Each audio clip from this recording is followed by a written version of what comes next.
Shalom, selamat pagi Bapak Ibu yang terkasih di dalam Tuhan Yesus Kristus. Sebelum kita memulai aktivitas pada hari ini, mari kita mendengarkan sedikit dari firman Tuhan. Selamat mengikuti.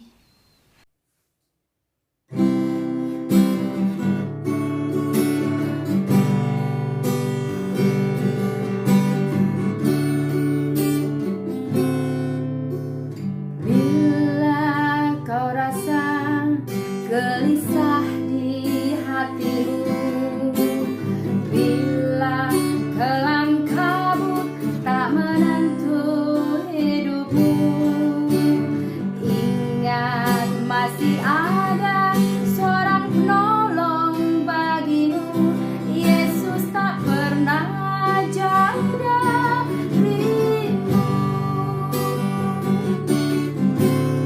Bila cobaan menggodai hatimu, bila sengsara menimpa keadaanmu,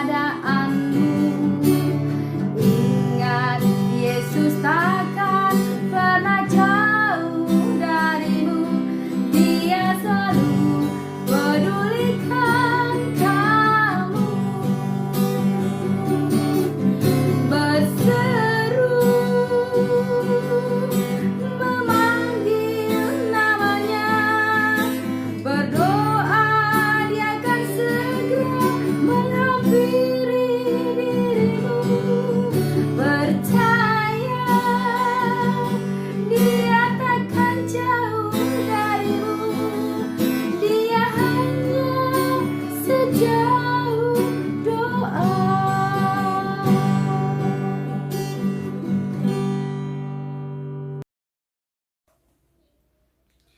Selamat pagi Bapak, Ibu, dan Saudara yang terkasih di dalam Tuhan Yesus Kristus. Firman Tuhan pada saat ini dengan judul Tekun Berdoa. Sebelum kita bersama mendengarkan firman Tuhan, mari kita berdoa. Tuhan Allah Bapa kami yang bertahta dalam kerajaan surga yang mulia, kami mengucap syukur atas kasih penyertaan-Mu dalam kehidupan kami. Saat ini kami mau mendengarkan sabda firman-Mu ya Tuhan. Berbicaralah kepada kami siap untuk mendengarkan. Firman-Mu yang akan kami terima kiranya benar-benar mampu menguatkan iman percaya kami kepadamu. Hanya di dalam nama Tuhan dan Juru Selamat kami yang hidup, Tuhan Yesus Kristus, kami berdoa dan mengucap syukur. Amin. Firman Tuhan terambil dari Roma 12 ayat yang ke-12. Demikian firman Tuhan. Bersukacitalah dalam pengharapan, sabarlah dalam kesesakan, dan bertekunlah dalam doa. Bertekunlah dalam doa. Bapak, Ibu, dan Saudara yang terkasih di dalam Tuhan Yesus Kristus, ada sebuah cerita demikian. Ada seorang pemuda ini selalu rajin berdoa. Setiap pagi, siang, sore, malam, terus berdoa karena pemuda ini memiliki pergumulan. Dia memiliki pergumulan dan dia ingin pergumulannya ini yang disampaikan kepada Tuhan ini dikabulkan oleh Tuhan. Tetapi lama sang pemuda ini berdoa, tetapi tidak terkabul juga apa yang menjadi isi dalam doa-doanya, keinginannya itu tidak juga terkabul. Kemudian pemuda ini datang kepada seorang gurunya, guru yang bijaksana.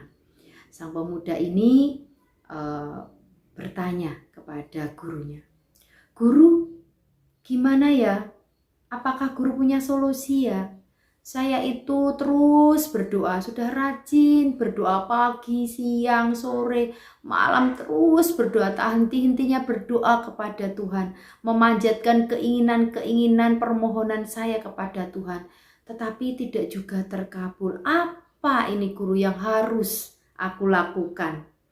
Kemudian sang guru berkata, "Hai pemuda, coba kamu ambillah keranjang. Tuh loh, keranjang rotan yang ada di halaman itu.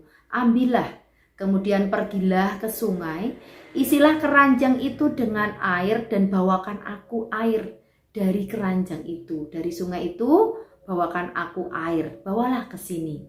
Kemudian pemuda ini menjawabnya, "Guru, ya mustahil. Gimana ndak mungkin bisa membawa air dengan keranjang itu, keranjang rotan, karena keranjangnya bolong-bolong. Gimana? Nggak bisa." Kemudian guru ini menjawab, "Sudah, lakukan saja. Nanti kamu akan memahami." Ya sudah, akhirnya pemuda ini kemudian mengambil keranjang itu, kemudian dia terus berusaha mengambil air dari sungai dan membawanya ke sang guru. Berusaha terus. Dan kemudian akhirnya dia putus asa dan dia datang lagi kepada guru.